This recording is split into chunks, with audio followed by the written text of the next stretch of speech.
السلام علیکم ورحمۃ اللہ وبرکاتہ۔ سب سے پہلے آپ سبھی حضرات کی خدمت میں ولادت باسعادت مولود کعبہ قائد غور المہجرین امیر المؤمنین حضرت علی ابن ابی طالب علیہ السلام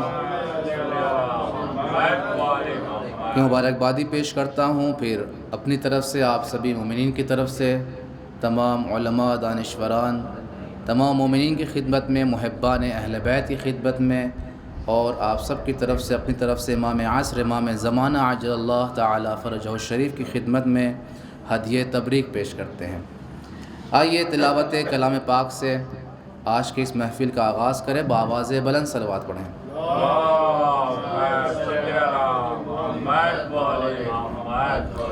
اللہم صل علی محمد وآل محمد۔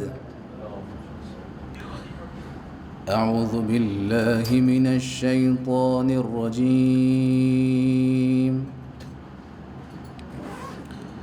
بسم اللہ الرحمن الرحیم۔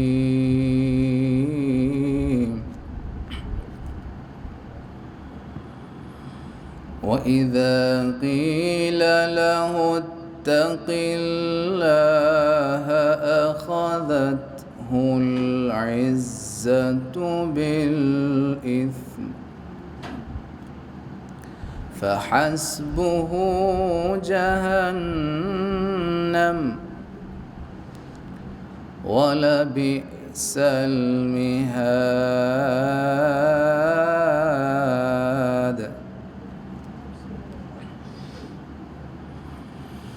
وَمِنَ النَّاسِ مَن يَشْرِي نَفْسَهُ ابْتِغَاءَ مَرْضَاتِ اللَّهِ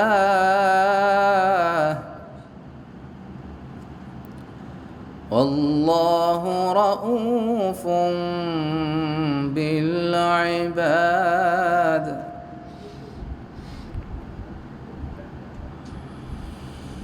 وَمِنَ النَّاسِ مَن يَشْرِي نَفْسَهُ ابْتِغَاءَ مَرْضَاتِ اللَّهِ وَاللَّهُ رَءُوفٌ بِالْعِبَادِ۔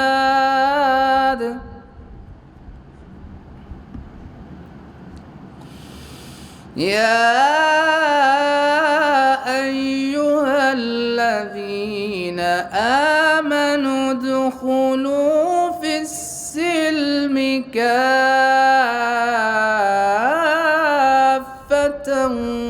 وَلَا تَتَّبِعُوا خُطُوَاتِ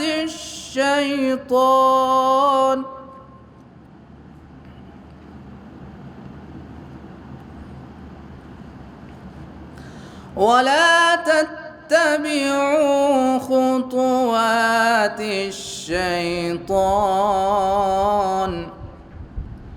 إِنَّهُ لَكُمْ عَدُوٌّ مُّبِينٌ۔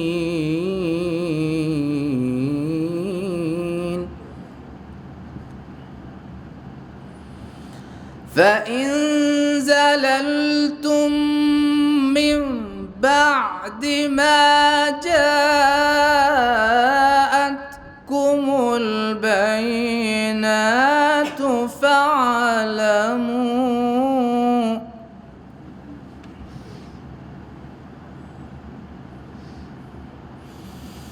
فَإِن زَلَلْتُم مِّن بَعْدِ مَا جَاءَتْكُمُ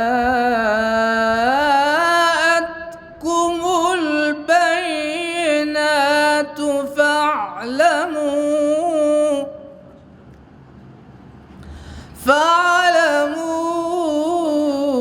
أَنَّ اللَّهَ عَزِيزٌ حَكِيمٌ۔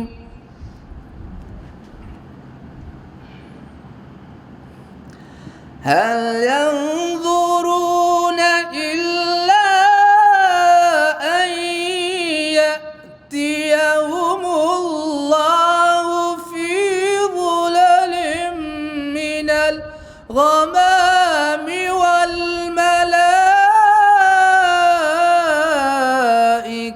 وقضي الأمر وإلى الله ترجع الأمور.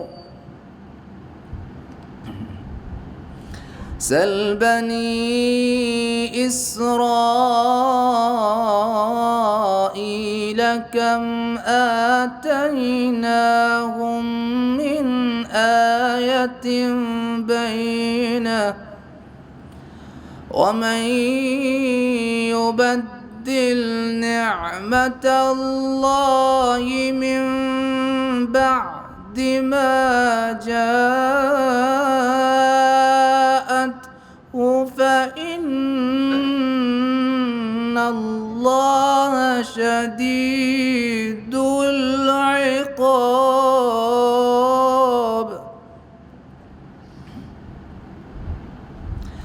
زين للذين كفروا الحياة الدنيا ويسخرون من الذين آمنوا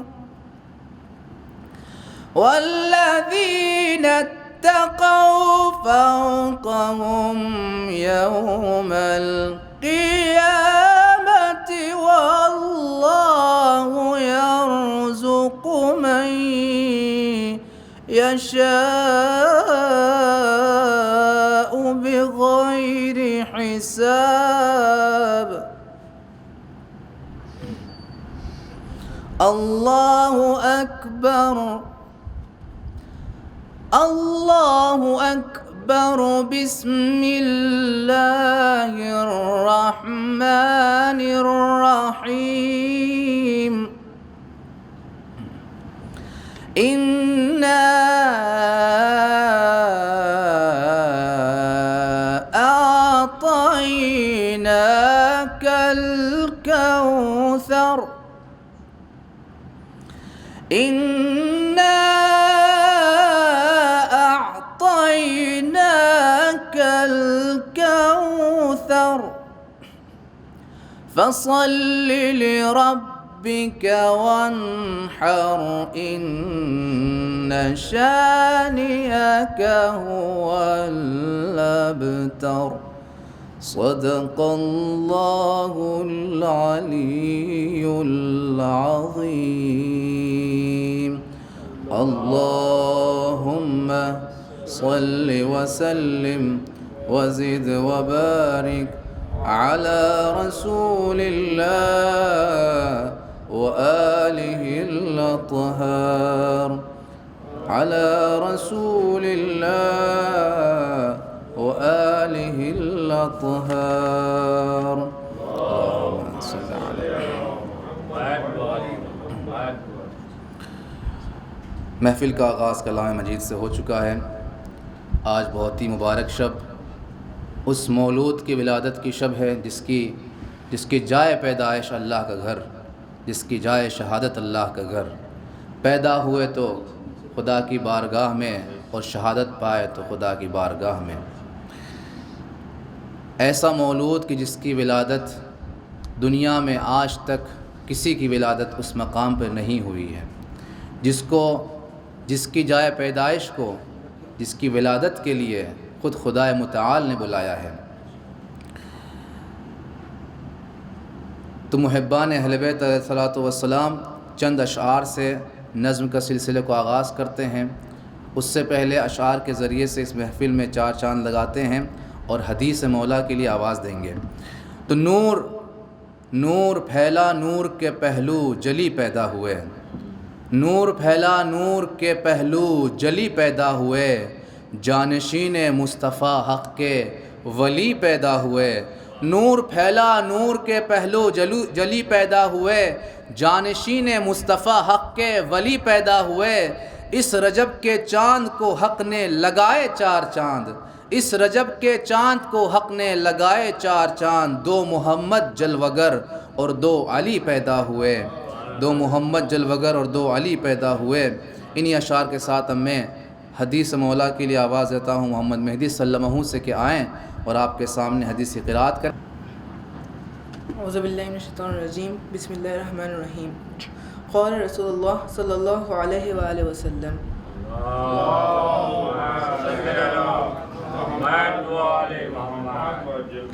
من ابغضک فقد ابغضنی من سبک فقد سبنی لأنک منی کنفسی روحک من روحی وطینتک من طینتی ان اللہ تبارک وتعالی خلقنی وإياك واصطفاني وإياك واختارني للنبوة واختارك لإمامتي ومن أنكر إمامتك فقد أنكرني.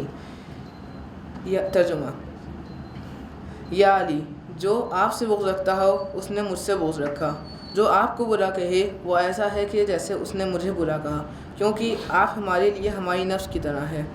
آپ کی روح میری روح سے ہے، آپ کی طینت میری طینت سے ہے. بے شک اللہ نے ہمیں اور آپ کو خلق کیا ہے، اور ہمیں اور آپ کو اپنے بندوں میں سے منتخب کیا ہے. ہم کو نبوت کے لیے منتخب کیا ہے اور آپ کا امامت اور رہبری کے لیے انتخاب کیا ہے. لہٰذا جو بھی آپ کی امامت کا انکار کرے اس نے ہماری نبوت کا انکار کیا ہے. حوالہ: عیون اخبار الرضا علیہ السلام، جلد 1 صفحہ 295. یقیناً آج کی جو محفل ہے ایک اور مناسبت بھی اس کی ہے جو امام محمد تقی علیہ الصلاۃ والسلام کی ولادت باسعادت گزری ہے. اس امام ہمام کی بھی آج یوم ولادت کے عنوان سے جشن رکھا گیا ہے. لہٰذا امام جواد علیہ السلام کی شان میں چند مصرے شاعر لطیف ساجد صاحب کہتے ہیں کہ لقب جواد ہے، لقب جواد ہے ان کا، محمد نام ہے ان کا. لقب جواد ہے ان کا، محمد نام ہے ان کا. تقی ہے جاری عالم میں ہے اب بھی فیض عام ان کا. رواں ان کی رگوں میں ہے نور شاہ مدینہ کا. رواں ان کی رگوں میں ہے نور ہے شاہ مدینہ کا. سبھی اہل حرم کے ہے دلوں میں احترام ان کا. سبھی اہل حرم کے ہے دلوں میں احترام ان کا. سخاوت میں سیادت میں وہ مشہور زمانہ ہیں. سخاوت میں سیادت میں وہ مشہور زمانہ ہیں. ہے باب علم کے فیضان کا مظہر کلام ان کا. ہے باب علم کے فیضان کا مظہر کلام ان کا. اور نبی کی آل کی مدحت ہے کرتا رات دن ساجد. نبی کی آل کی مدحت ہے کرتا رات دن ساجد. اسے یہ فخر حاصل ہے کہ ہے ادنا غلام ان کا. اسے یہ فخر حاصل ہے کہ ہے ادنا غلام ان کا. انہی اشعار کے ساتھ ہم احتشام بھائی سے گزارش گزار ہوں کہ آئیں اور بارگاہ مولا میں نذران عقیدت پیش کریں. حاضرین محفل السلام علیکم. آپ تمام حاضرین کو اس نورانی جشن کی بہت بہت مبارکباد پیش کرتا ہوں. 4 مصرے سماعت فرمائیں گے کہ کس نے کہہ دیا یہ ہماری ہے کربلا. یہ کس نے کہہ دیا ہماری ہے کربلا. حق بات تم کہو تو تمہاری ہے کربلا. یہ کس نے کہہ دیا کہ ہماری ہے کربلا. حق بات تم کہو تو تمہاری ہے کربلا. جس نے نبی کے دل میں اتاری ہیں آیتیں، بطور خاص دیکھیں گے کہ جس نے نبی کے دل میں اتاری ہیں آیتیں، اس نے ہمارے دل میں اتاری ہے کربلا. اس نے ہمارے دل میں اتاری ہے کربلا. 4 مصرے تاریخ کے مناسبت سے کہ نصیب اہل جہاں کا سنورنے والا ہے. نصیب اہل جہاں کا سنورنے والا ہے. نبی کے دین کا چہرہ نکھرنے والا ہے. نبی کے دین کا چہرہ نکھرنے والا ہے. ادب سے اپنے پروں کو بچھاؤ اے جبریل. ادب سے اپنے پروں کو بچھاؤ اے جبریل. خدا کا شیر زمیں پر اترنے والا ہے، خدا کا شیر زمیں پہ اترنے والا ہے، نصیب اہل جہاں کا سنورنے والا ہے۔ اور 4 مصرع اور دیکھیں کہ وفاؤں کا وہاں موسم نہیں ہے، وفاؤں کا وہاں موسم نہیں ہے، جہاں عباس کا پرچم نہیں ہے، جہاں عباس کا پرچم نہیں ہے، علی کا بغض ہے ناسور ایسا۔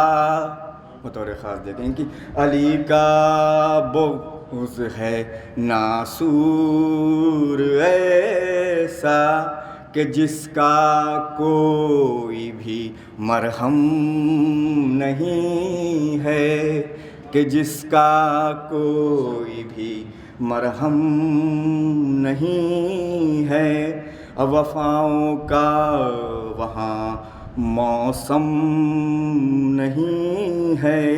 ایک صلوات کا سہارا دیں۔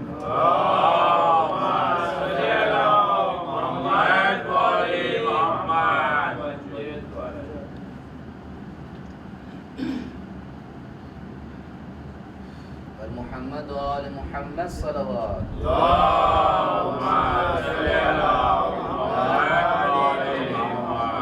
2 منٹ کی اور زحمت ہے بس کہ میرے مولا کی مدحت ہو رہی ہے، میرے مولا کی مدحت ہو رہی ہے، میرے مولا کی مدحت ہو رہی ہے، سر محفل عبادت ہو رہی ہے، سر محفل عبادت ہو رہی ہے، زباں پہ ہے قصیدہ مرتضیٰ کا، عیاں شان امامت ہو رہی ہے، میرا مولا تو ہے خاموش بیٹھا، پریشاں کیوں خلافت ہو رہی ہے، میرا مولا تو ہے خاموش بیٹھا، پریشاں کیوں خلافت ہو رہی ہے، علی کے گھر میں ہے فاقے پہ فاقہ، علی کے گھر میں ہے فاقے پہ فاقہ، مگر پھر بھی ثقافت ہو رہی ہے، مگر پھر بھی ثقافت ہو رہی ہے، علی کو چھوڑ کر بطور خاص دیکھیں گے کہ علی کو چھوڑ کر کیسی عبادت، علی کو چھوڑ کر کیسی عبادت، امانت میں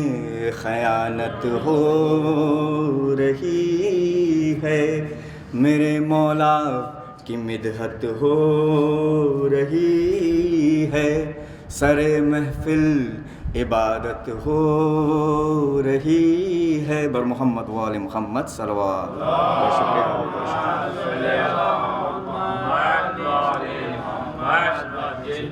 شکریہ۔ یا امام رضا مبارک ہو، یا امام رضا مبارک ہو، آپ کو دل ربا مبارک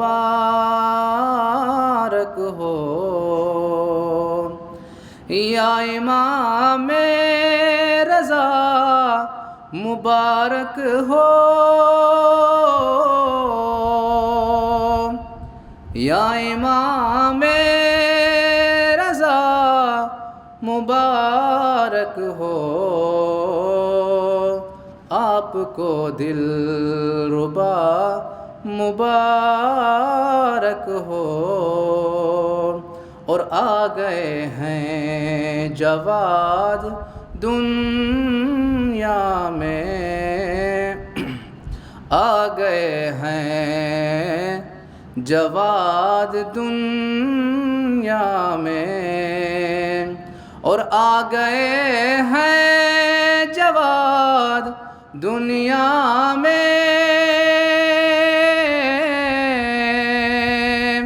آ گئے ہیں جواد دنیا میں، وارث حل عطا مبارک ہو، یا امام رضا مبارک ہو، عرض ہے مادر گرامی سے، عرض ہے مادر گرامی سے،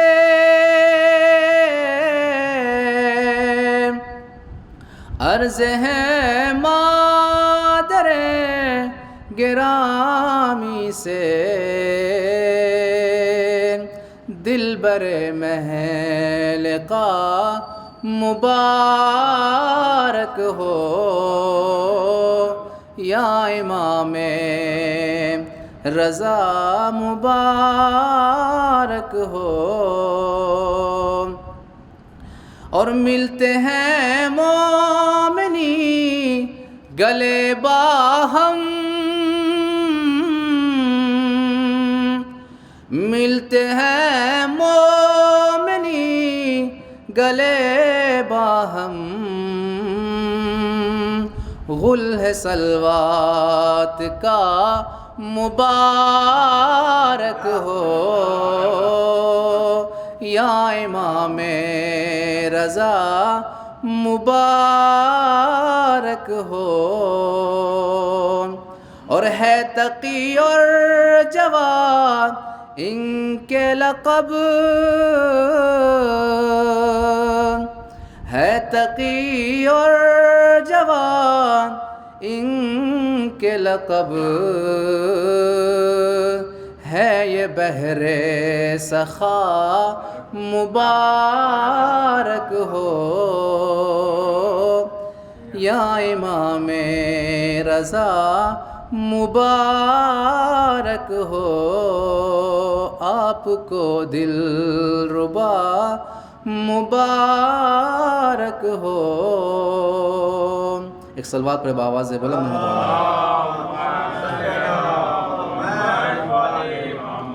مولا کائنات کی شان میں جناب عامر نگارین صاحب کے اشعار ہیں کہ جو چاہے ڈھونڈنا سارا زمانہ غیر ممکن ہے، جو چاہے ڈھونڈنا سارا زمانہ غیر ممکن ہے، علی مرتضیٰ جیسا گھرانہ غیر ممکن ہے، جو چاہے ڈھونڈنا سارا زمانہ غیر ممکن ہے، علی مرتضیٰ جیسا گھرانہ غیر ممکن ہے، علی مرتضیٰ جیسا گھرانہ غیر ممکن ہے، اور علی کا عشق رکھتا ہوں میں اپنے دل کے گوشوں میں، علی کا عشق رکھتا ہوں میں اپنے دل کے گوشوں میں، علی والوں کی دولت کو چرانا غیر ممکن ہے، علی والوں کی دولت کو چرانا غیر ممکن ہے، اور علی بستر پہ ہوں میدان میں ہوں زیب قضاوت ہوں، علی بستر پہ ہوں میدان میں ہوں زیب قضاوت ہوں، علی کی بادشاہت کو مٹانا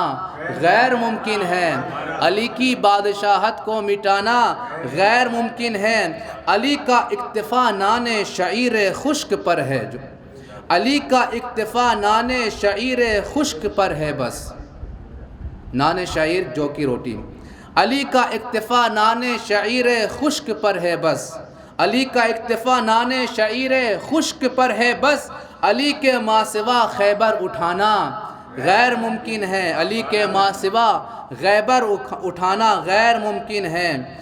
اور علی اپنے محب کو علی سے عشق سے دعویٰ، خاص طور سے علی سے عشق سے دعویٰ اگر سچا نہیں ہوگا، علی سے عشق کا دعویٰ اگر سچا نہیں ہوگا، علی سے خلد میں ملنا ملانا غیر ممکن ہے، علی سے خلد میں ملنا ملانا غیر ممکن ہے۔ علی اپنے محب کو باعمل دیکھیں تو راضی ہوں، علی اپنے محب کو باعمل دیکھیں تو راضی ہوں، علی کو صرف دعووں سے منانا غیر ممکن ہے، علی کو صرف دعووں سے منانا غیر ممکن ہے۔ ایک صلوات پڑھے بآواز بلند۔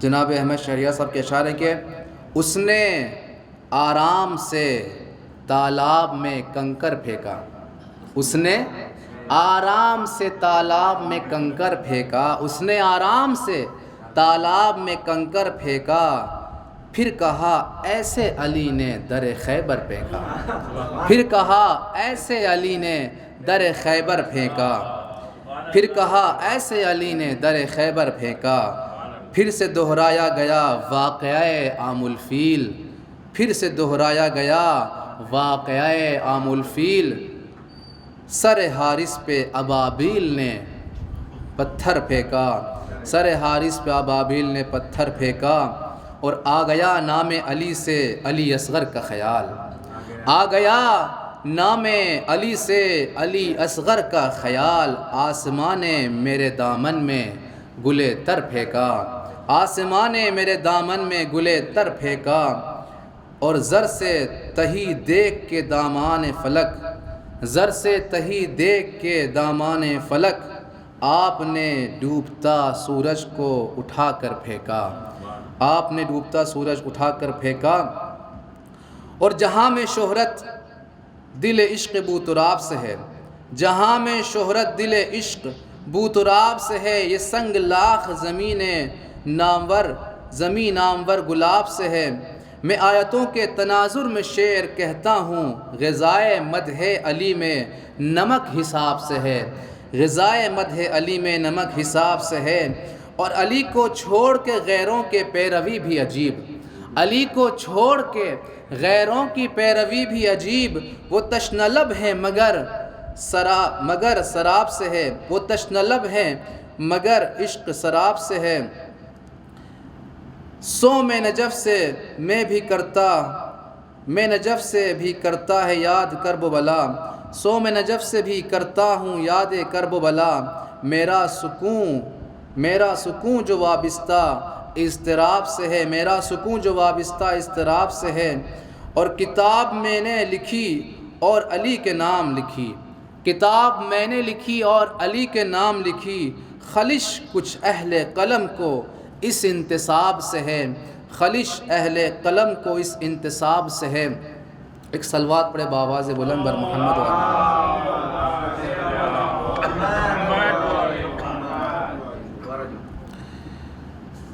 ایک اور صلوات پڑھے بآواز بلند۔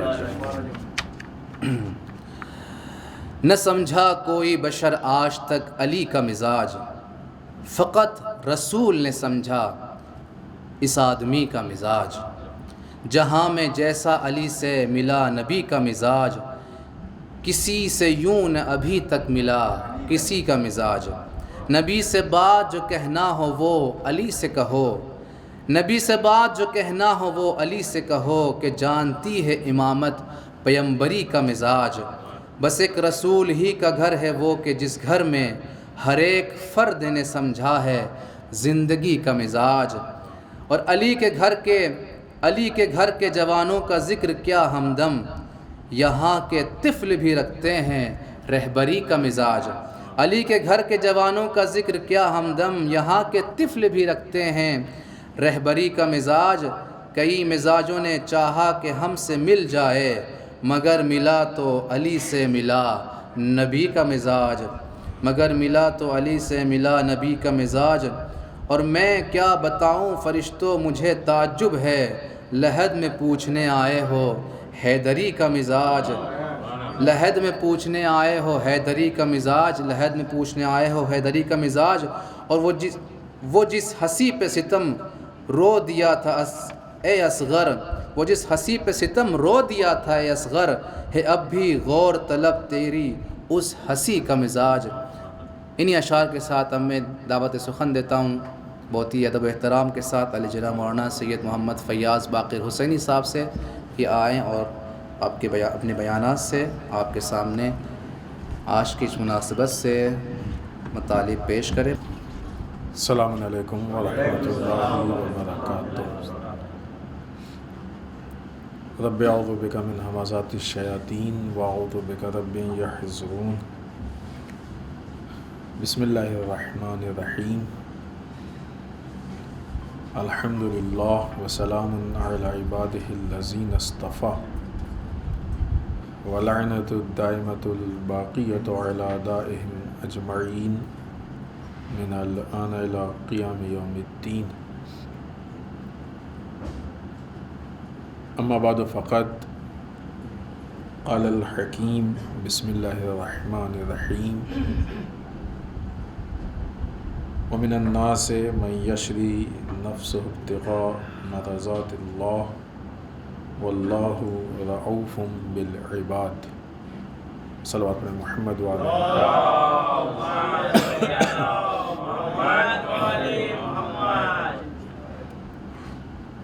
آج کی یہ شب ولادت باسعادت مولائے متقیان امیر المومنین حضرت علی بن ابی طالب علیہ الصلاۃ والسلام،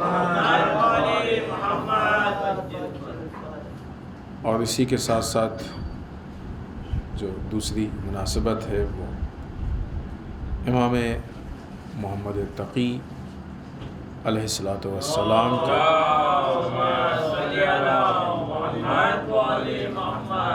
ولادت باسعادت کی تبریک و تہنیت آپ سب کی خدمت میں پیش کرتے ہیں، اور ہم سب کی طرف سے تمام علماء، مراجع، ولی فقیہ، بالخصوص وقت کے امام کی خدمت میں تبریک و تہنیت عرض کرتے ہیں۔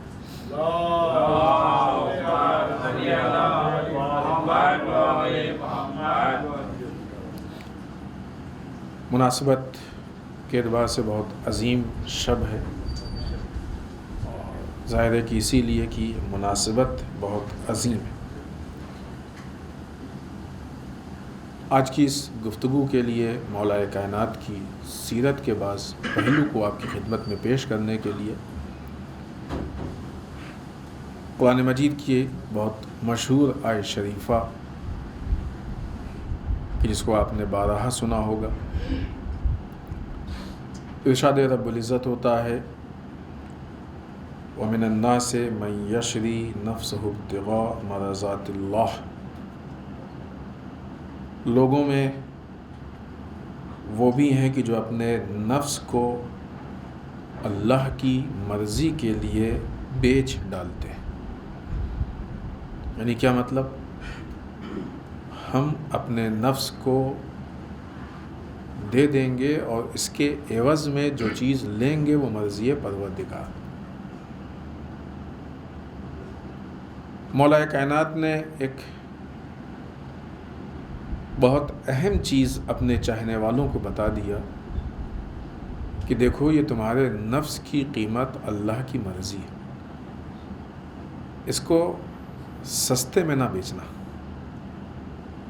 بڑی آسانی سے یہ نفس بک جاتا ہے نا، کبھی دولت پہ بک جاتا ہے، کبھی شہرت پہ بک جاتا ہے، کبھی عہدے پہ بک جاتا ہے، چھوٹی چھوٹی چیزوں میں بک جاتا ہے۔ اس کی قیمت اللہ کی مرضی ہے. اللہ کی مرضی، مرضات اللہ، اللہ کی مرضی وہ چیز ہے کہ جس کے لیے خود قرآن مجید کہہ رہا ہے. یہ بھی قرآن مجید کی آیت ہے اور یہ ہم عرض کر رہے ہیں. بسم اللہ الرحمن الرحیم. رضوان من اللہ اکبر، اللہ کی ذرا سی مرضی کائنات کی سب سے بڑی چیز. سمجھ میں آئی نفس کی قیمت کیا ہے؟ اگر مرضی نعوذ باللہ مرضی پروردگار کے ہم پلہ کوئی دوسری چیز ہوتی تو یہ کہا جا سکتا تھا کہ نفس کی قیمت میں مثلا مرضی پروردگار اور فلاں فلاں چیزیں ہو سکتا تھا نا. لیکن جب قرآن یہ کہہ رہا ہے اکبر، اللہ کی ذرا سی رضا کائنات کی سب سے بڑی چیز، یعنی اب اس کے ہم پلہ کوئی دوسری چیز نہیں ہے. اور عقل بھی یہی کہتی ہے، ہم لوگوں کو معلوم ہے، کوئی ایسی بات نہیں ہے کہ جو ہمیں نہیں معلوم ہے. مرضی پروردگار کے مقابلے میں کون سی چیز آ سکتی ہے؟ انسان جتنی بھی تمنا کرتا ہے دنیا کی، آخرت کی، سب سے بڑی چیز، حتیٰ آخرت کے اعتبار سے جنت سے بھی بڑی چیز، سلسبیل سے بھی بڑی چیز مرضی پروردگار، کوثر سے بھی بڑی چیز، ہر چیز سے بڑی چیز مرضی پروردگار. اس کا مطلب یہ کہ نہ یہ کہ نفس کی قیمت اللہ کی مرضی ہے، بلکہ بات اس طریقے سے ہوگی کہ اگر نفس کی قیمت کچھ ہے تو صرف اللہ کی مرضی ہے. اللہ کی مرضی ہی ہے، اس کے علاوہ نفس کی قیمت کوئی اور نہیں ہے. یہ اشرف المخلوقات انسان ہے، اس کے نفس کی قیمت انسان کو اس سے کم میں، یعنی واقعی مولا کائنات نے ایک بہت بڑی مشکل حل کی ہے، ایک بہت بڑا مسئلہ ہمارے لیے حل کر دیا کہ یہ نفس کسی اور جگہ پہ بک نہیں سکتا ہے. واللہ رؤوف بالعباد، اور اللہ اپنے بندوں پہ بڑا مہربان ہے. مہربانی یہ واقعی اللہ کی مہربانی ہے. ظاہر سی بات ہے کہ کہاں کوئی چیز ایسی کہ جو اللہ کی مرضی کے مقابلے میں آ سکے، اللہ کی مرضی. لیکن یہ اللہ کا لطف و کرم ہے، اس کی مہربانی ہے کہ وہ انسان کے نفس کے عوض میں اپنی مرضی کو اس کے حوالے کیا دے رہا ہے، یعنی یہ معاملے کے حالات میں لے کے آ رہا ہے. خود یہ اللہ کی مہربانی ہے، لطف و کرم. مولا کائنات ایک یہ پہلو پیش کر دیں، اس میں کوئی شک نہیں کہ مولا کائنات ہمارے امام ہے کہ نہیں؟ ہے کسی کو شک؟ اس میں تو کوئی شک نہیں ہے نا. امام کہتے کس کو؟ تمہیدی طور پہ تھوڑا سا ہم یہ کچھ جملے عرض کریں اور اس کے بعد اپنی بات کو آہستہ آہستہ پیش کریں آپ کے سامنے جہاں تک وقت ساتھ دے گا. امام یعنی لیڈر، آگے چلنے والا. امام کے مقابلے میں جو لفظ آتا ہے ماموم، امام کو فالو کرنے والا، پیچھے چلنے والا، پیروی کرنے والا، اقتداء کرنے والا. جیسے نماز ہوتی ہے تو پیش امام ہوتا ہے، پیچھے جو نماز پڑھتے ہیں وہ ماموم ہوتے ہیں. یہ ماموم کیا کرتے ہیں؟ امام کو فالو کرتے ہیں.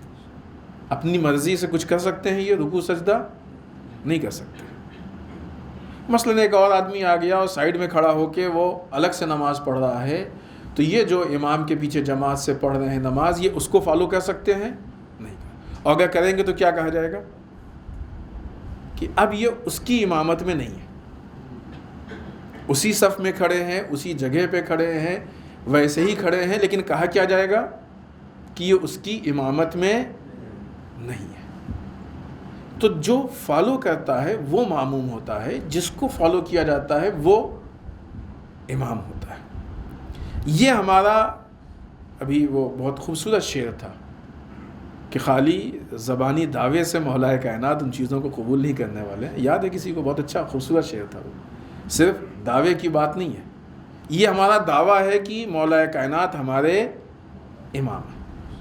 آج جب کہ مولا کائنات کی شب ولادت ہے، ہم جائیں غور و فکر کریں کہ ہم کس کو فالو کرتے ہیں، ہم کس کے پیچھے چلتے ہیں. ہماری جو زندگی ہے یہ ایک بہت بڑا دین پہ حملہ ہے. ابھی ہم اس موضوع کو نہیں چھیڑیں گے، اس پہ گفتگو ہو چکی ہے، انشاءاللہ ہوگی. کہ مثلا دین کو محدود کر دیا گیا ہے مسجد امام باڑے کے اس میں اور اس کے آگے، ایسا لگتا ہے کہ دین کو ہماری زندگی میں کوئی دخل نہیں ہے. یہ بہت بڑی غلط فہمی ہے. ہم جب روڈ پہ ہوتے ہیں تو ہم کس کو فالو کرتے ہیں؟ ہم جب اپنے کاروبار اور بزنس میں ہوتے ہیں تو کس کو فالو کرتے ہیں؟ جب کسی سے دوستی کرتے ہیں تو اس دوستی میں کس کو فالو کرتے ہیں؟ کسی سے دشمنی کرتے ہیں تو اس میں کس کو فالو کرتے ہیں؟ جو بھی زندگی کے مراحل ہیں ان سارے مراحل میں ہم کس کو فالو کریں؟ کلچر میں ہم کس کو فالو کر رہے ہیں؟ پالیٹکس کے اعتبار سے ہم کس کو فالو کر رہے ہیں؟ ظاہر آدمی کہے کہ بھائی ہم لوگ سب تو پولیٹیشین نہیں ہے، اس میں کوئی شک نہیں ہے، لیکن کہیں نہ کہیں تو کسی پالیٹکس کی حمایت کرتے ہیں، کچھ تو اس میں ایسا نہیں ہے کہ ایک دم کٹ کے رہتے، ممکن بھی نہیں ہے. اب کس کو فالو کر رہے ہیں؟ زندگی کے معاملات میں کس کو فالو کر رہے ہیں؟ دعویٰ یہ ہے کہ امام علی ہمارے امام ہیں، لیکن حقیقت یہ ہے کہ ہم جس کے پیچھے چل رہے ہیں وہ ہمارا امام. 10 منٹ کی نماز میں 2 رکعت 3 رکعت 4 رکعت کی نماز میں اگر انسان اپنے امام کو فالو کرنا چھوڑ دے تو دنیا فیصلہ کر لیتی ہے کہ یہ اس کو فالو نہیں کر رہا ہے، یعنی وہ اس کا امام نہیں، یہ اس کا ماموم نہیں. تو زندگی کے معاملات میں اگر ہم چھوڑ دیں، دین کے معاملات میں ہم اگر چھوڑ دیں، زندگی کس طریقے سے گزارا جائے اس کے طریقے میں اگر چھوڑ دیں، تو یہ کیسے طے ہوگا کہ مولا کائنات ہمارے امام؟ اور جیسے ہی مولا کائنات ہمارے، دیکھیں مولا کائنات کے القاب میں سے ایک لقب ہے، بہت خوبصورت لقب ہے، امام المتقین. مولا کائنات متقین کے امام ہیں. کہتے ہیں کہ کیا دوسروں کے نہیں ہیں؟ ممکن ہی نہیں دوسروں کے امام ہو جائے، کیونکہ جو مولا کائنات کو فالو کرے گا وہ خود بخود متقی ہو جائے گا. ایسا ہو سکتا ہے کہ غیر متقی امام کا معموم ہو اور امام اس کے امام ہو؟ عملاً یہ ممکن نہیں ہے. لہذا سب سے پہلا معاملہ کہ جو ہم اس مسئلے میں اپنا حل کریں وہ یہ کہ ہمارے اور مولا کائنات کے بیچ میں امامت اور معموم ہونے کے رشتے کو مضبوط کریں. جیسے ہی یہ رشتہ مضبوط ہوگا، کیا مطلب؟ زندگی امام علی جیسی، زندگی گزارنے کا طریقہ امام علی جیسا، روش امام علی جیسی. حالات بدلیں گے، مشکلات پیش آئے گی، بہت کچھ ہوگا، ٹھیک ہے. یہ روایات میں بھی یہ ہم نے شاید کہیں عرض کیا یہاں پہ ابھی کچھ دنوں پہلے کہ یہ روایات میں ہے کہ یہ راستہ وہ راستہ نہیں ہے کہ جہاں پہ عیش و عشرت ہے، نہیں، ہمارا وہ راستہ ہے کہ جہاں پہ مشکلات ہیں. یہ مشکلات کا راستہ ہے. اگر انسان اس سے بچ کے اپنے اس راستے کو، دین کو، امام علی کی سیرت کو چھوڑ رہا ہے تو خوب اس کا مطلب یہ کہ مشکلات میں امام علی کی امامت اس کے لیے نہیں ہے. اور اس کی تاریخ میں مثالیں ہیں اور بے انتہا مثالیں ہیں، لیکن بدترین مثالیں. ہم فی الحال ان مثالوں کو ذکر کرنا نہیں چاہ رہے. تو اگر یہ طے ہو گیا کہ مولا کائنات ہمارے امام ہیں تو سب سے پہلا کام، اس پوائنٹ کو ہم کہیں عرض کر چکے ہیں، لہذا 2 جملے میں پیش کر کے اس کے بعد والے پوائنٹ کو پیش کریں کہ مولا کائنات ہمارے امام ہیں. تو اب مولا کائنات کی سیرت کیا ہے؟ اور خود یہ ایک ہمارے لیے ٹیسٹ ہے کہ ہم دیکھیں کہ ہم کو کس حد تک مولا کائنات کی سیرت کے بارے میں اندازہ ہے. امام کے اقوال ہم کو کس حد تک معلوم ہے؟ نہج البلاغہ ہم کتنی پڑھتے ہیں؟ امام کے اقوال پہ کتنا ہم غور و فکر کرتے ہیں؟ تبھی تو قرآن مجید کس حد تک پڑھتے ہیں؟ مولا کائنات کی سیرت وہ سیرت ہے کہ جو قرآن مجید کے عین مطابق ہے. قرآن مجید میں اور مولا جس کو یوں کہا جائے کہ اسلام کے جو علمی تھیوری ہے اور آیات الہیہ ہیں اس کی عملی تفسیر کا نام علی بن ابی طالب ہے.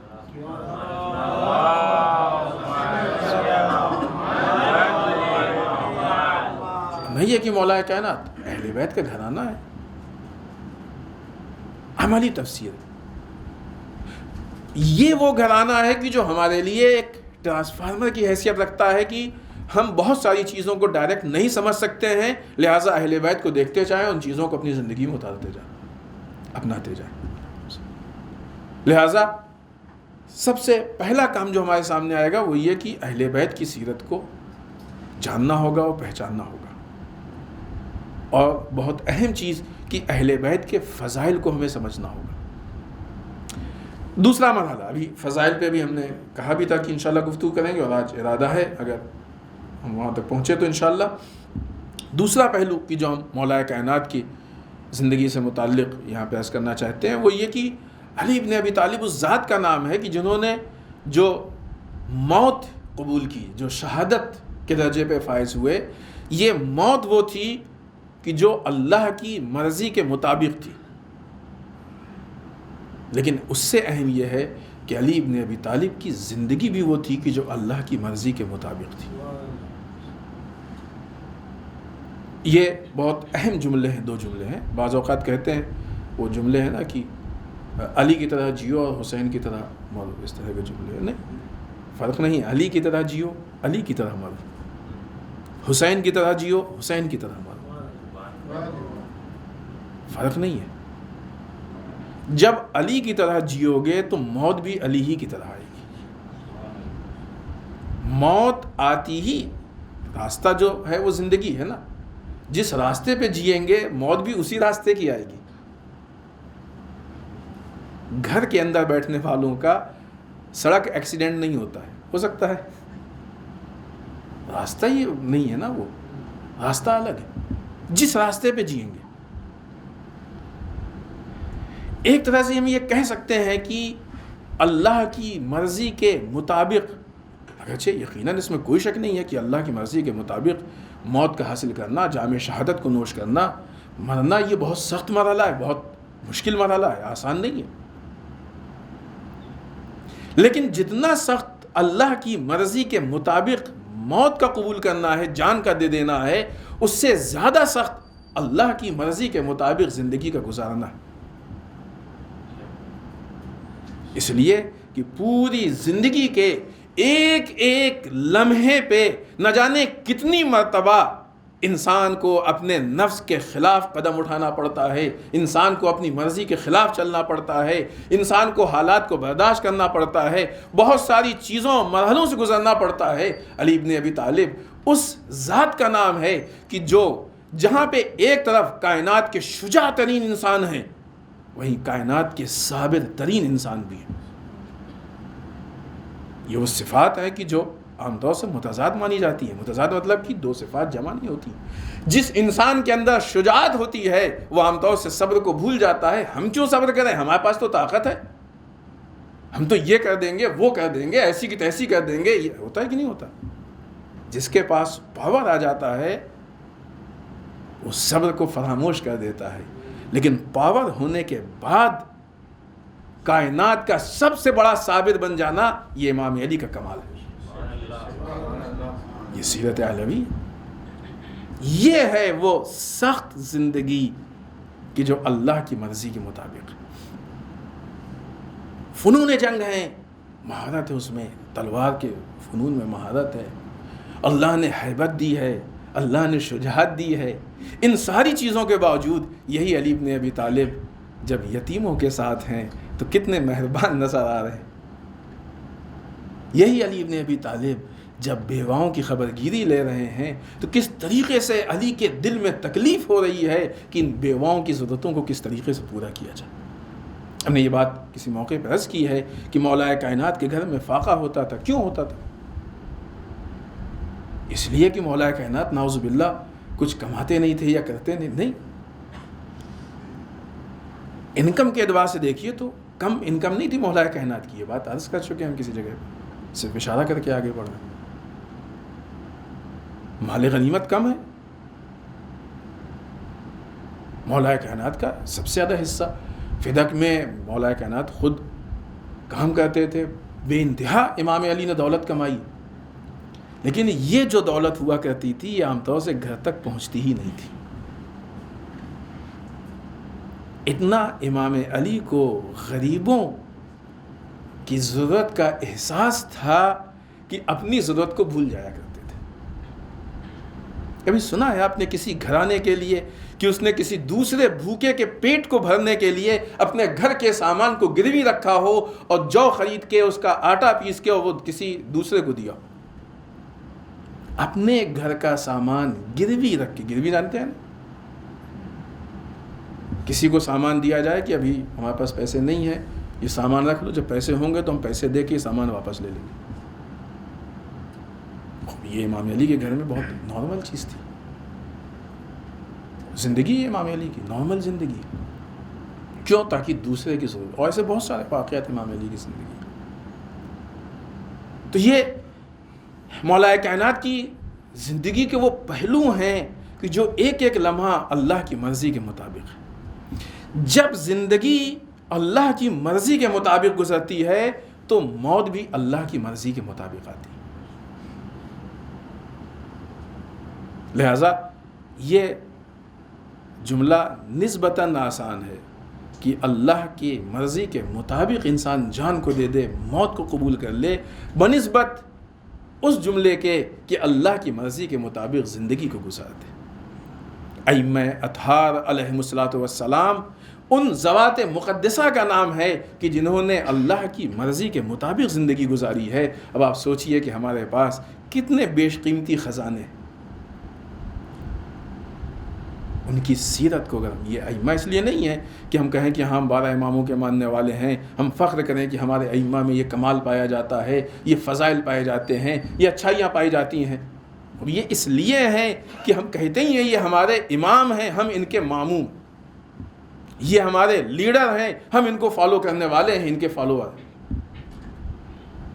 لیکن جس انسان نے بھی ان ائمہ کے فضائل کو، ان کے کمالات کو، ان کی سیرت کو ذرا بھی پڑھا ہوگا، سمجھا ہوگا، تو وہ ان کے اعمال کو دیکھے گا، ہمارے اعمال کو دیکھے گا۔ جس طریقے سے ایک نمازی کو دیکھ کے ہم 2 منٹ میں فیصلہ کر لیتے ہیں کہ وہ اس پیش نماز کے پیچھے اقتداء کر رہا ہے کہ نہیں کر رہا ہے، اسی طریقے سے ہمارے اعمال کو دیکھ کے 2 منٹ میں کوئی بھی فیصلہ کر سکتا ہے کہ واقعی امام علی ہمارے امام ہیں کہ نہیں۔ معاملہ 2 طرف سے ہوتا ہے، ذات پروردگار نے علی کو امام بنا کے بھیج دیا، مولا کائنات نے بعنوان امام اپنی زندگی کو گزار دیا، قربانیاں دے دیں، زندگی کو اسی طریقے سے گزارا جیسے ایک لیڈر کو گزارنا چاہیے، بہترین انداز میں گزارا۔ اب باری ہماری طرف سے ہے کہ ہم نے مولا کائنات کو بعنوان امام قبول کیا کہ نہیں قبول کیا، ایکسیپٹ کیا کہ نہیں ایکسیپٹ کیا۔ خانہ کعبہ میں ولادت ہونا، جہاں پہ خود یہ ولادت ایک بہت بڑا شرف ہے، بہت بڑی فضیلت ہے، وہاں بہت بڑی چیزوں کی طرف دعوت فکر بھی ہے۔ اگر دنیا جس طریقے سے خانہ کعبہ پہ سینٹرلائز ہوئی ہے، اگر ایسے ہی سیرت کے اعتبار سے مولود کعبہ پہ سینٹرلائز ہو جائے تو سارے مسائل ہی اپنے آپ حل ہو جائیں، عالم اسلام مشکلات سے محفوظ ہو جائے۔ ساری مشکل یہی ہے کہ دنیا، اگر آج کے حالات کے اعتبار سے بات کیا جائے تو یہ سعودی عربیہ کی بہت بڑی خیانت ہے کہ جہاں دنیا ظاہری اعتبار سے خانہ کعبہ پہ سینٹرلائز ہو رہی ہے، سعودی عربیہ کی خیانت کی بنیاد پہ سیرت کے اعتبار سے، دین کے اعتبار سے دنیا کو اسرائیل کے بنائے ہوئے دین پہ سینٹرلائز کیا جا رہا ہے، امریکہ کے بنائے ہوئے دین پہ سینٹرلائز کیا جا رہا ہے۔ جب تک دنیا امریکہ کے دین کو مانے گی، مسلمانوں میں اختلاف بھی ہوگا، مسلمانوں میں جھگڑا بھی ہوگا، دین فائدہ نہیں پہنچائے گا، مسلمان ذلیل بھی ہوگا، مسلمانوں کا قتل عام بھی ہوگا، اس لیے کہ امریکہ کے دین کا آؤٹ پٹ ہے ہی یہی۔ مسلمان کیوں طاغوت کے خلاف نہیں بول رہا ہے؟ مسلمان ظلم کے خلاف کیوں نہیں بول رہا ہے؟ مسلمان مظلوم کی حمایت میں کیوں نہیں آواز اٹھا رہا ہے؟ مسلمان حق کی حمایت میں کیوں نہیں بول رہا ہے؟ امریکہ کے بنائے ہوئے دین میں ان چیزوں کی کوئی ضرورت نہیں ہے، کوئی مقام نہیں ہے اس کا۔ امریکہ کے بنائے ہوئے دین میں اپنا الو سیدھا کرو، اپنے معاملات کو دیکھو، دنیا گئی بھاڑ میں۔ لیکن مولا کائنات کا دین وہ دین ہے کہ جہاں خود فاقہ کیا جاتا ہے لیکن دوسرے کا پیٹ بھرا جاتا ہے، خود قربانی دی جاتی ہے لیکن دوسروں کی ضرورتوں کو پورا کیا جاتا ہے۔ تو مسئلہ سارا اس مقام پہ ہے کہ ظاہری اعتبار سے مسلمان جو خانہ کعبہ پہ سینٹرلائز ہو رہا ہے، سیرت کے اعتبار سے مولود کعبہ پہ سینٹرلائز نہیں ہو پا رہا. اگر اتنی بات سمجھ میں آ جائے ہمارے، اور ہم یہ طے کر لیں کہ ٹھیک ہے وہ امام علی کو پہچانتے ہیں کہ نہیں پہچانتے ہیں، وہ دشمن کے ان مراحل اور حربوں کو پہچانتے ہیں کہ نہیں پہچانتے ہیں، ہم تو پہچانتے ہیں. اگر آج صرف ہماری قوم سینٹرلائز ہو جائے تو یقین مانیے بہت بڑی طاقت ہے. نہیں چاہتے ہم نام لیں، لیکن مثال میں اس کے علاوہ کوئی اور نام ہے بھی نہیں، کس کا لیں؟ ایک ایران کے جوان، ایران کے افراد مولا کائنات کی سیرت پہ سینٹرلائز ہوئے تو پوری دنیا مقابلہ نہیں کر پا رہی. حزب اللہ اور حشد الشعبی اگر مولا کائنات کی سیرت پہ سینٹرلائز ہوئے تو آج ان لوگوں نے مل کے داعش جیسے خطرے کو ختم کر دیا. ہے نا یہ طاقت، پاور؟ کہاں سے آئی یہ پاور؟ یہ اسلحوں کا پاور نہیں ہے، غلط فہمی ہے اگر کوئی یہ سمجھتا. یہ مال و دولت کا پاور نہیں ہے، یہ عہدے کا پاور نہیں ہے، یہ فوج کا پاور نہیں ہے، یہ فوجی ٹریننگ کا پاور نہیں ہے، یہ نظام کا پاور ہے، سسٹم کا پاور ہے، سیرت علوی کا پاور کہ جس کی بنیاد پہ اس مقام تک پہنچے. لہٰذا اگر یہ دنیا مولا کائنات کو، ان کی سیرت کو پہچان کے اور سیرت پہ سینٹرلائز ہو جائے تو جتنی بدبختیاں ہیں وہ سب ختم ہو جائیں گی. یہ کسی جذبات کا جملہ نہیں ہے، یہ حقیقت حال ہے کہ جس کو اس عنوان سے پیش کیا گیا. خوب اگلے رخ پہ ہم گفتگو کریں. یہ ساری گفتگو جو ہم آپ کی خدمت میں پیش کر رہے ہیں، آپ تھوڑی دیر تصور کیجئے کہ اسے آپ کیا کہیں گے؟ فضائل کہیں گے کہ نہیں کہیں گے؟ آج ہماری جو ایک بہت بڑی بدبختی اور بہت بڑی مشکل یہ ہے وہ یہ کہ یہ معمہ نہیں حل ہو پایا کہ اہل بیت کی فضائل کی فہرست کیا ہے، اہل بیت کے فضائل کا مصداق کیا ہے، کس کو کہتے ہیں. لہذا بعض اوقات آپ نے سنا ہوگا کہ جب سنجیدہ اس طرح کی گفتگو ہوتی ہے، البتہ وہ غیر سنجیدہ نہیں کہا جائے گا، لیکن سوائے اس کے کہ بعض اوقات غلط انداز اور کچھ چیزیں ایسی شامل ہو جاتی ہیں. کسی چیز پہ اینالائز کیا جاتا ہے، زہد و تقوی پہ گفتگو کی جاتی ہے، مولا کائنات کے سیاسی نظام پہ گفتگو کی جاتی ہے، مولا کائنات کے حکمت عملی پہ گفتگو کی جاتی ہے، تو خوب اس طرح کی چیزیں سامنے آتی ہیں کہ خوب یہ فضائل نہیں ہے. فضائل کسے کہتے ہیں؟ انسان کے اندر جو اچھائیاں پائی جاتی ہیں یہ اس کی فضیلت ہے، اسی کے جمع کو فضائل کہا جاتا ہے. اہل بیت ان ذوات کا نام ہے کہ جہاں فضائل کا مجموعہ ہے، کائنات کے سارے فضائل پائے جاتے ہیں. ان فضائل کے الگ الگ درجے ہیں. سب سے کم درجہ اس کا یہ ہے کہ جہاں سے بات اہل بیت کے فضائل کا، ہمارے آپ کے نہیں، جہاں سے فضائل کی بات شروع ہوتی ہے، آغاز ہوتا ہے، وہاں یہ کہ مثلا چہرے کے اعتبار سے بہت خوبصورت تھے، جسم و جسمانیت کے اعتبار سے بہترین تھے، چہرہ نورانی تھا، اور پھر اس کے بعد آہستہ آہستہ آگے بڑھتے بڑھتے پھر یہ فضائل کی مثلا تلوار چلائی، مرب و انتر کو قتل کر دیا، اور جس جگہ گئے وہاں پہ مثلا لوگوں کے اندر ہیبت آ گئی، ڈر گئے. یہ فضائل ہے، اس میں کوئی شک نہیں.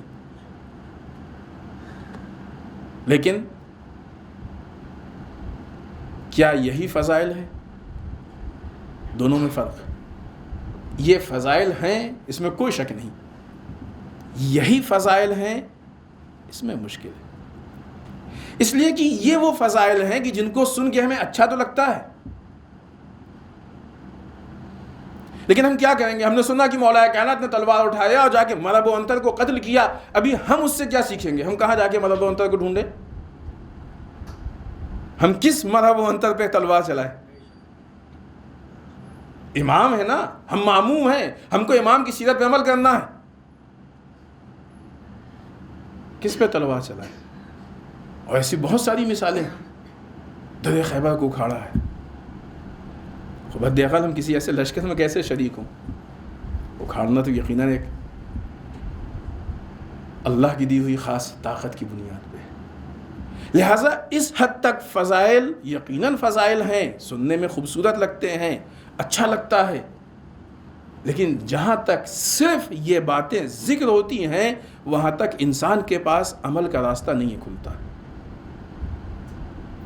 جیسے ہی اس کے آگے اگلا مرحلہ آئے گا کہ امام علی نے مرحب و انتر سے جنگ کیوں کی، اس کیوں کے جواب میں جو حالات سامنے آئیں گے وہ ہم کو امام علی کے سیرت پہ چلنے کے راستے کھولتے ہوئے دے دیں گے۔ مسئلہ یہ نہیں ہے، ہم نے کسی جگہ پہ وضاحت کی تھی اور پھر جلدی سے اشارہ کر دیں، تاریخ کے واقعات کا نام سیرت نہیں ہوتا ہے، تاریخ کے واقعات کو اینالائز کرنے کے بعد جو راستہ نکلتا ہے، جو سامنے نتیجہ آتا ہے، اس کو سیرت کہا جاتا ہے۔ یہی وجہ ہے کہ واقعات میں اختلاف ہو جاتے ہیں، سیرت میں اختلاف نہیں ہوتا ہے۔ آپ دیکھیں ائمہ تھا کہ مثلا واقعات کے اعتبار سے مولا کائنات کی زندگی میں جو جنگیں آئی ہیں وہ کسی اور طرح کی ہیں، امام حسن کی زندگی میں امام حسن میدان جنگ تک گئے، جا کے وہاں صلح کر لی، وہ کسی اور طرح کی ہو گئی۔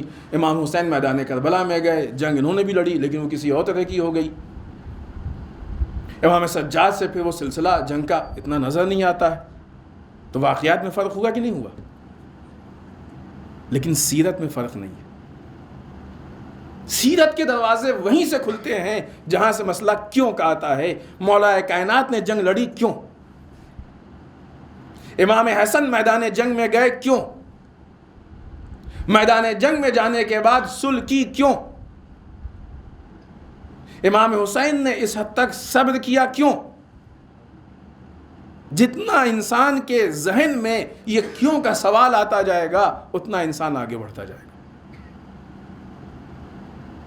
اگر ہم اسی جگہ پہ بیٹھے رہ جائیں کہ جو پہلا مرحلہ ہے اور صرف یہ سن کے خوش ہوتے رہیں، خوشی ہونی بھی چاہیے، مولا کائنات نے مرحب کو قتل کر دیا، اندر کو قتل کر دیا، یہ ہو گیا وہ ہو گیا، بہت اچھی چیز ہے، لیکن ہمارا معیار بلند نہیں ہوگا۔ ہم اس پہلے درجے کے اسٹوڈنٹ ہوں گے کہ جس کے پاس عمل کے لیے بھی کوئی سیرت اور راستہ بہت جلدی سے نہیں ہوگا، لیکن جب ہم آگے بڑھیں گے تو ہمارے پاس دروازے کھلتے آئیں گے اور دوسرے مرحلے سامنے آتے جائیں گے۔ لہٰذا یہ وہ جگہ ہے کہ جہاں پہ اب امام اور ماموم کا رشتہ متحقق ہونے لگے گا۔ کیا اس کو فضائل نہیں کہیں گے؟ صرف مرحب و انتر کو قتل کرنا فضائل ہے، کیوں قتل کرنا یہ فضائل میں نہیں آئے گا؟ یہ تو اس کے آگے کا مرحلہ ہے نا۔ اور اس سے ہٹ جائیں، یہ تو مسئلے جنگ کے یا اس سے متعلق ہو گئے۔ امام علی کے اندر زہد پایا جاتا تھا، یہ زہد امام علی کے فضائل میں ہے کہ نہیں؟ یقیناً فضائل میں ہے۔ امام علی کا زہد کیسا تھا، امام علی کا تقوی کیسا تھا، امام علی کی عبادت کیسی تھی، امام علی کی اطاعت کیسی تھی، امام علی کی زندگی کس طریقے سے گزرتی تھی، کیا یہ فضائل کے زمرے میں نہیں آئے گا؟ عزیزان محترم، یہ وہ ذوات مقدسہ ہیں کہ جہاں پہ انسان آنکھ بند کر کے اس وادی میں جتنا آگے بڑھتا جائے گا سوائے فضائل کے اس کو کچھ ملنے ہی والا نہیں۔ کسی اور کی زندگی ہو تو ایک مرتبہ یہ کہنا پڑے گا کہ بھئی ذرا سوچ سمجھ کے دیکھنا، ہر چیز فضیلت نہیں ہوتی ہے، ہر چیز اچھائی نہیں ہوتی ہے، لیکن ائمہ معصومین یہ تو معصوم ہیں، یہ اللہ کے یہاں سے بھیجے ہی اسی لیے گئے ہیں کہ ہم ان کو فالو کرتے جائیں، ہم خود بخود ہدایت کے راستے پہ آگے بڑھتے جائیں گے۔ یہ ہیں ہی وہ کہ جو حق سے ہٹتے ہی نہیں، یا دوسرے الفاظ میں یہ کہا جائے کہ یہ وہ لوگ ہیں کہ جن کو حق نہیں چھوڑتا۔ لہٰذا یہ وہ وادی ہے، کتنا آسان ہو گیا ہمارے لیے۔ دونوں مرحلے کے بیچ میں بہت بڑا فرق ہے۔ ایک مرتبہ یہ کہ ہم کو کسی کی سیرت میں تلاش کرنا ہے کہ اچھائیاں ہوں خرابیوں کو چھانٹو، الگ کرو، اچھائیوں کو اپناؤ، اچھائی کس حد تک ہے، کس معیار کی ہے، ایک کام ہے بہت بڑا۔ لیکن جب ہمارے پاس ایسی سیرت ہے کہ جہاں پہ ہمیں نہ کچھ چھانٹنا ہے، نہ دیکھنا ہے، نہ پرکھنا ہے، بس جو یہ طے ہو جائے کہ ان کی سیرت ہے وہ فضائل میں، تو اب اس سے اچھا ہمارے پاس کیا راستہ ہوگا اور اس سے اچھا ہمارے لیے کیا نمونہ عمل ہوگا؟ تو یہ فضائل ہیں کس طریقے سے عبادت کی. عزیزان محترم، فضیلتیں زندگی میں بھی ہوتی ہیں، فضیلتیں موت میں بھی ہوتی ہیں. جو زندگی کی فضیلتوں کو اپنا لے اس کو موت کی فضیلت مل جاتی ہے. جو زندگی کی فضیلتوں کو نہیں اپنا پاتا ہے، وہ جملہ یاد ہے نا جہاں سے ہم نے اس سے پہلے جو بات پیش کی تھی، اللہ کی مرضی کے مطابق مرنا اس پہ ڈیپینڈ ہے کہ ہم اللہ کی مرضی کے مطابق زندگی گزاریں. اسی کی دوسری شکل ہے اہل بیت کی فضیلتوں کے مطابق زندگی گزاریں تو موت بھی فضیلتوں کی ہی آئے گی. یہ نہیں ہو سکتا کہ زندگی ہم اہل بیت کی فضیلتوں کے مطابق نہ گزاریں، کسی اور کے سیرت پہ عمل کریں. یہ پھر ہم کہہ رہے ہیں غور کیجئے گا کہ کون ہمارا امام ایسے تو ظاہر ہے کہ عقیدے کے اعتبار سے امام علی علیہ الصلوۃ والسلام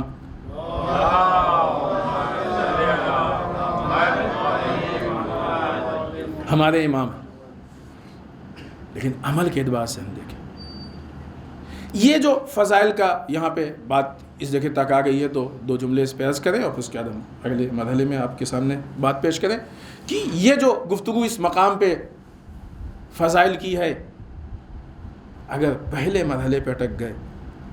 آپ دیکھیں ہم نے غدیر کے موقع پہ یہ بات کہی تھی کہ غدیر کو لے کے ہمارے پاس جو بھی کلام ہے 90% بلکہ اس سے زیادہ صرف طنزیہ کلام ہے، جبکہ غدیر کسی طنز کا نام نہیں ہے، ایک نظام کو پیش کرنے کا نام ہے. یہ اور بات ہے کہ اس کے ذہن میں وہ چیزیں آتی ہیں، لیکن جس طریقے سے پیش ہو رہا اس طریقے سے وہ ضمنی نہیں رہ گئی، وہ اصلی ہوتی جا رہی ہے. ہمارے پاس ہے تمہارے پاس نہیں ہے. مولا کائنات آپ سرچ کیجئے گا، مولا کائنات کو لے کے جو کلام ہم کو ملتے ہیں، جو چیزیں ہم کو ملتی ہیں، آپ جا کے دیکھیے آن لائن، اکثر اس میں یا طنز ہے یا مثلا ان ظاہری چیزوں پہ منحصر ہے. بہت شاذ و نادر آپ کو وہ کلام وہ چیزیں ملیں گی کہ جہاں پہ مولا کائنات کے دوسرے وہ فضائل کہ کس طریقے سے مولا کائنات نے زندگی گزاری، گھریلو زندگی کیسی تھی، فیملی لائف کیسی تھی، بیوی بچوں. آج ان چیزوں کی ضرورت ہے. آج ہمارے معاشرے میں کبھی فیملی پرابلم ہوتی ہے، کبھی بچوں کی تربیت کی پرابلم ہوتی ہے، باپ بیٹے کی پرابلم ہوتی ہے، ہمسایہ کی پرابلم ہوتی ہے، لوگوں کی پرابلم ہوتی ہے، دوست و احباب کی فلاں فلاں فلاں، یہ ساری مشکلیں. اور ہمارے پاس ان ساری مشکلوں کو حل کرنے کے لیے حلال مشکلات علی ابن ابی طالب جیسی ذات موجود ہے.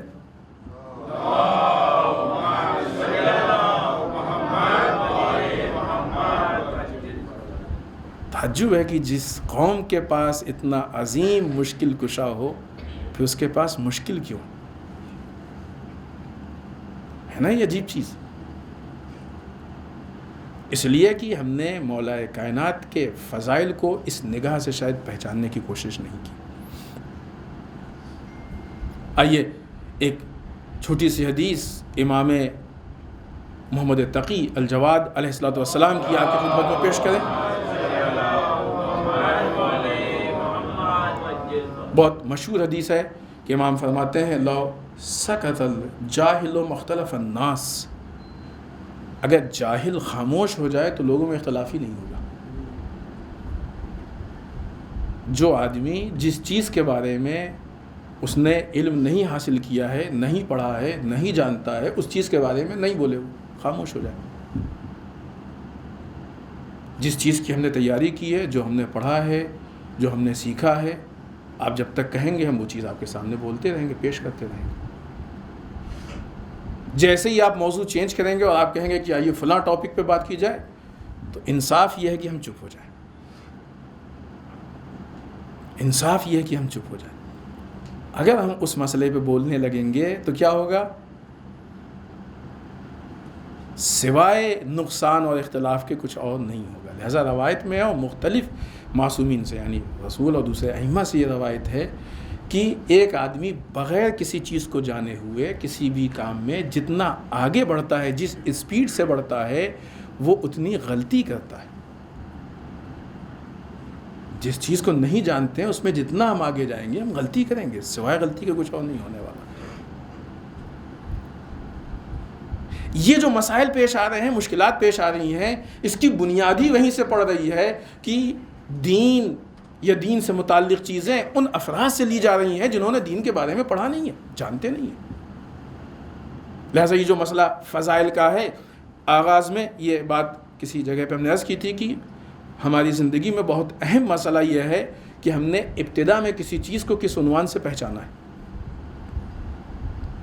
لہٰذا آہستہ آہستہ یہ فضائل کو اس عنوان سے پہچانا کہ مثلاً وہی خیبر کو اکھاڑ لیا اور مذہب کو قتل کر دیا اور انتر کو، اب اس سے ہٹ کے اگر زہد کی گفتگو ہونے لگے، تقوی کی گفتگو ہونے لگے اور حکمت کی، تو پھر ایسا لگتا ہے کہ یہ فضائل کی گفتگو نہیں ہو رہی ہے، اس لیے کہ فضائل کے عنوان سے وہ پہچانا ہے، آغاز سے وہ پہچانا، ماحول اس کا بن گیا ہے۔ کہاں سے یہ ماحول بنا ہے؟ یہ ماحول بنا ہی اسی جگہ سے ہے کہ جہاں پہ زندگی کے شاید کچھ پہلو تھے اور مولا کائنات کی سیرت سے متعلق ان کے پاس دوسرے پہلو نہیں تھے، لہٰذا انہی کچھ پہلو کو گھما کے جہاں پہ اس طرح کی گفتگو ہوتی ہے، آپ دیکھیں کچھ مخصوص چیزیں ابھی کچھ دن پہلے بھی بہت زیادہ ہم نہیں چاہتے ہیں کہ واضح پیش کریں کیونکہ کسی کی طرف اشارہ کرنا مقصد نہیں ہے، لیکن چیزوں کو دیکھ کے ایسا لگتا ہے، کہیں پہ کچھ ایک دیکھ رہے تھے کسی کا خطاب، جو نقطہ بچپنے میں ہم نے اپنے سنا تھا اس نقطے کو اسی جوش سے اور کمال سے پڑھا جا رہا تھا، اور سننے والوں کا بھی کمال یہ ہے کہ وہ اسی جوش سے سن رہے تھے جیسے آج پہلی بار یہ سنایا جا رہا ہے۔ ظاہر ہے وہ نقطہ بھی ہم پیش کر سکتے ہیں، لیکن ظاہر سی بات ہے کہ صرف متوجہ کرنا مقصد ہے۔ تو آپ سوچئے کہ جہاں پہ امام علی کی سیرت کے بارے میں یا امام علی کی سیرت کے نام پہ، ائمہ کی سیرت کے نام پہ کچھ مخصوص نقطے ہوں اور ایک زمانے کے طولانی عرصے تک وہی نقطے گھوم کے لوگوں کے بیچ میں پیش ہوتے رہیں، کہ جن میں سے بہت سارے ایسے نقطے ہیں کہ جہاں پہ دعوت فکر نہ ہو، دعوت عمل نہ ہو، تو اب قوم کی ترقی کیسے ہوگی؟ قوم کس راستے سے کمالات تک پہنچے گی؟ مشکل ہے ہمارے لیے، واقعی مشکل۔ بات طولانی ہوتی گئی، ہم آگے نکلتے گئے، ہم نے وقت میں بہت زیادہ گنجائش نہیں ہے۔ ہم نے یہاں پہ آیات کی روشنی میں یا خود مولا کائنات کے اقوال کی روشنی میں آپ کی سیرت کے بعض پہلو کو نوٹ کیا تھا کہ جو ہم چاہتے تھے کہ آپ کی خدمت میں پیش کریں، تاکہ اگر ہم اس چیز کی طرف دعوت دے رہے ہیں کہ مولا کائنات کی سیرت کو اپنایا جائے تو کچھ چیزیں پیش کر سکیں۔ بہت جلدی صرف امام کے بعض اقوال کو آپ کی سیرت خدمت میں پیش کر رہے ہیں اور اپنی گفتگو کو ختم کرتے ہیں۔ یہ جو مولا کائنات کی زندگی کو تقسیم کیا گیا کہ وہ یہ کہ مولا کائنات معاشرے میں لوگوں کے ساتھ کس طریقے سے ملتے تھے۔ سماج کو 3 حصوں میں ہم نے اپنی اس گفتگو میں تقسیم کیا تھا۔ ابھی ہم وہ ظاہر سی بات ہے کہ اس کی وضاحت ان ساری چیزوں کے ساتھ پیش کرتے تو شاید زیادہ جو ہے وہ بات ہم اپنی پہنچا سکتے تھے، لیکن ہم چونکہ صرف بس وہ باتوں کو پوائنٹس کو پیش کر رہے ہیں تو وہ وضاحت وہ ساری چیزیں نہیں ہیں۔ ایک وہ حصہ کہ جہاں پہ مولا کائنات نے علیہ السلام جو عام لوگ تھے، جتنے لوگ، ان سب سے نہایت محبت سے، حتیٰ وہ لوگ کی جو نادان دشمن تھے، ان سے مولا کائنات نہایت محبت سے پیش آتے تھے۔ نادان دشمن بھی اس میں مولا کائنات نہایت محبت سے پیش آتے تھے۔ دوسرے جو دشمنان دین تھے ان کے ساتھ امام بہت سخت پیش آتے تھے، سختی کے ساتھ پیش آتے۔ قرآن مجید کی بھی آیت ہے کہ آپس میں ایک دوسرے کے ساتھ رحم سے پیش آؤ، آپس میں سختی نہیں ہے، لیکن جو دشمنان دین ہیں ان کے ساتھ شدت سے پیش آؤ۔ بعض اوقات ہمارے یہاں الٹا ہوتا ہے، آپس میں شدت ہوتی ہے اور دشمنان دین۔ خوب ابھی ہم اس پہلو پہ بھی گفتگو۔ مولا کائنات آپس میں نہایت رحم سے، بہت ہی اچھے اس سے پیش آتے تھے، دشمنان دین کے ساتھ سختی سے۔ اسی طریقے سے وہ لوگ کہ جو منحرف تھے، گناہ کو دوست رکھتے تھے، معصیت میں مبتلا تھے، امام کا رویہ ان کے ساتھ سخت تھا، یعنی اس گناہ کی حد تک، حتیٰ امام علی نے اپنی حکومت میں ایسے لوگوں کو مکمل سزا دی، ان کی سزا میں ذرا بھی کمی نہیں کی. سخت رویہ، سختی سے پیش آنا الگ چیز ہے، سخت رویہ اپنانا الگ چیز ہے. یہ دونوں الگ الگ کیٹیگری ہیں. وہ دوست ہیں نرمی سے، دشمنان دین ہیں سختی سے، اور جو لوگ گناہوں میں ملوث ہیں ان سے سخت رویہ ہے، سختی نہیں. یہ 3 کیٹیگری تھی مولا کائنات کی زندگی میں. لہٰذا مولا کائنات کی زندگی میں ذاتی دشمن کے ساتھ کیا رویہ الگ سے کوئی پیش کرنا ہے، ایسی کوئی کیٹیگری نہیں تھی. دشمنان دین کے ساتھ کس طریقے سے پیش آنا ہے، یہ کیٹیگری تو تھی. اس لیے کہ ائمہ کی سیرت ہی یہی تھی کہ وہ لوگوں سے اپنے ذاتی معاملات کو فوقیت اولویت نہیں دیتے تھے. جو بھی معاملات ہوتے تھے وہ دینی معاملات ہوتے تھے اور خوبصورت. اس سے متعلق بعض روایات اور بعض حصہ کہ مثلا امام کہتے تھے لوگوں کے ساتھ اچھے چہرے سے پیش آؤ. ہوتا نا ایک مرتبہ کسی سے ملے اور تھوڑا سا ایک مرتبہ مسکرا کے انسان ملے، اچھا رویہ پیش کرو. یہ اقوال ہیں. بہت غصے سے لوگوں سے پیش نہ ہو، لوگوں سے نرمی کے ساتھ ملو وغیرہ. اس طرح کی چیزیں ہیں کہ جو امام، وہ لوگ کہ جو انہوں نے امام کی نصرت نہیں کی، وہ بہت مشہور جملہ ہے کہ جو امام نے پیش کیا کہ مردوں کی شکل و صورت میں نہ مردوں، اس پہ بھی بات ہو چکی ہے وہ. لیکن جو امام کے اپنے خالص مومنین تھے، خالص چاہنے والے تھے، ان کی تعریف میں ایک جملہ کا ہے. اور یہ جملہ ہم چاہتے ہیں کہ عرض کریں، کیونکہ گفتگو یہ ہے نا کہ امام کی سیرت کی طرف ہم لوگ آگے بڑھیں. وہ ایک جملہ ہے. اس جملے میں امام اپنے چاہنے والوں کی تعریف ان الفاظ میں بیان کر رہے ہیں کہ تم حق کے قائم کرنے میں ہمارے ناصر و مددگار. یہ تعریف نہیں ہے، تعریف کے ساتھ ساتھ امام کے سیرت کو فالو کرنے والوں کے صفات ہیں جو امام بتا رہے ہیں. معلوم یہ ہوا کہ اگر ہم یہ چاہتے ہیں کہ ہم امام کے مخلص بنیں تو ان صفات کو اپنانا ہوگا. اگر ہم یہ چاہتے ہیں کہ امام ہماری تعریف کرے تو ان صفات کو اپنانا ہوگا. اور ہم یہ چاہتے ہیں کہ امام کی نظر ہم کو منتخب کر لے تو ان صفات کو اپنانا ہوگا. اور یہ اہم اس لیے اہم ہے کہ آج ہم گفتگو پہلے امام کی کر رہے ہیں، انتظار 12ویں امام کا کر رہے ہیں.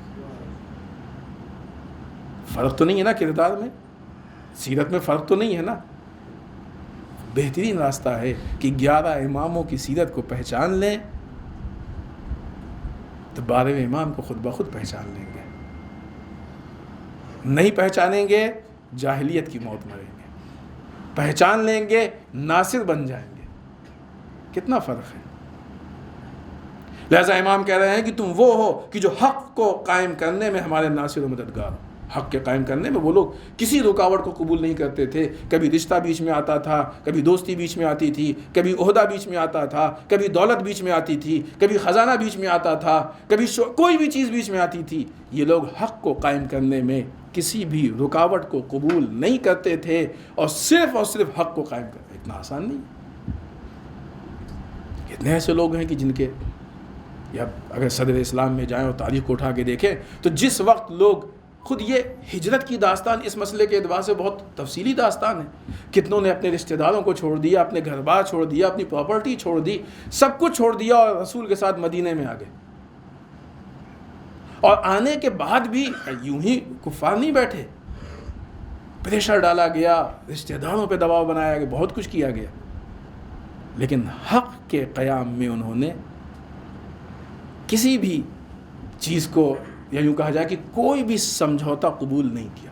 لہذا تم لوگ حق کے قائم کرنے میں ہمارے ناصر و مددگار ہو اور دین میں ایک دوسرے کے بھائی ہو.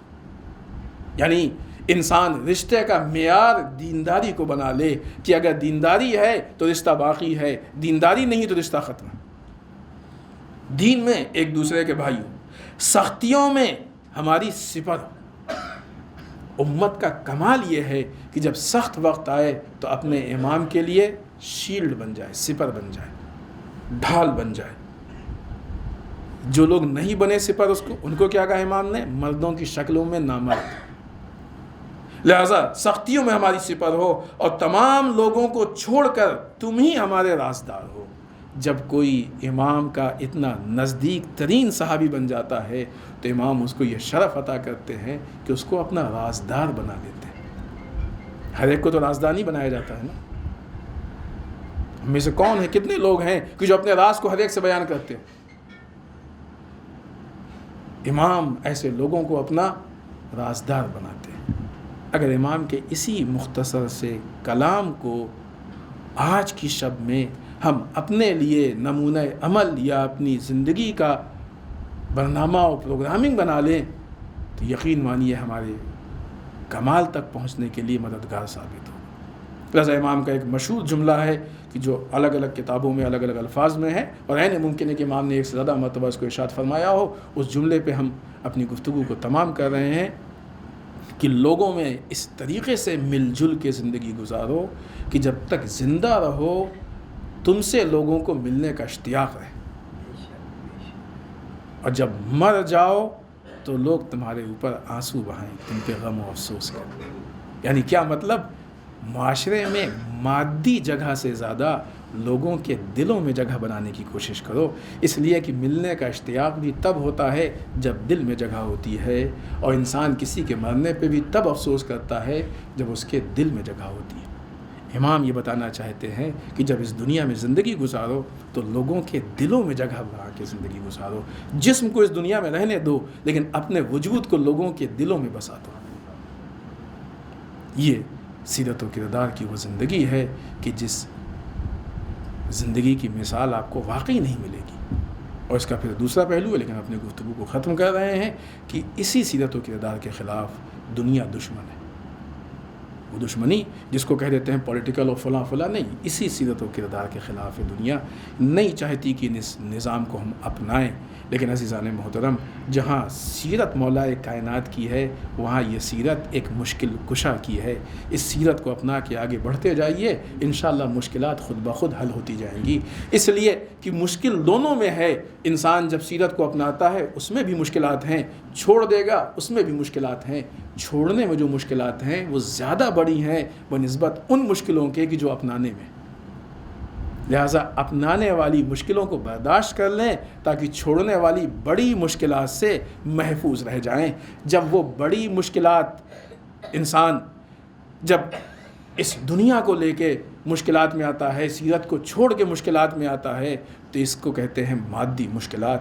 اسے قربانی کا نام نہیں دیا جاتا ہے، لیکن جب سیرت کو اپنا کے انسان کے مشکلات میں آتا ہے تو اس کو راہ دین میں قربانی کا نام دیا جاتا ہے، کہ جس کا اللہ کے ہاں اجر و ثواب بھی ہے۔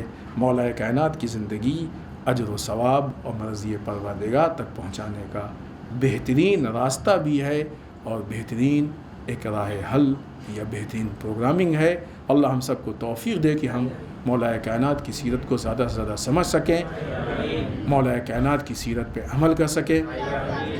اللہ ہمیں توفیق دے کہ ہم خود مولا کائنات کی سیرت و کردار کو زیادہ محسوس کر سکیں، ہمارے دل میں مولا کائنات کی سیرت کو سمجھنے کے لیے ایک درد پیدا ہو، چاہت پیدا ہو، اور یہی سیرت وجہ بن جائے، ذریعہ بن جائے کہ ہم اپنے وقت کے امام کے مطیع بن جائیں، ان کے ناصر بن جائیں، اور ان حالات کی بنیاد پہ انشاءاللہ امام کے ظہور کے لیے وقت سازگار ہو جائے، امت سازگار ہو جائے، جس کے نتیجے میں انشاءاللہ امام کے ظہور میں تعجیل ہو جائے۔ والسلام علیکم ورحمۃ اللہ وبرکاتہ۔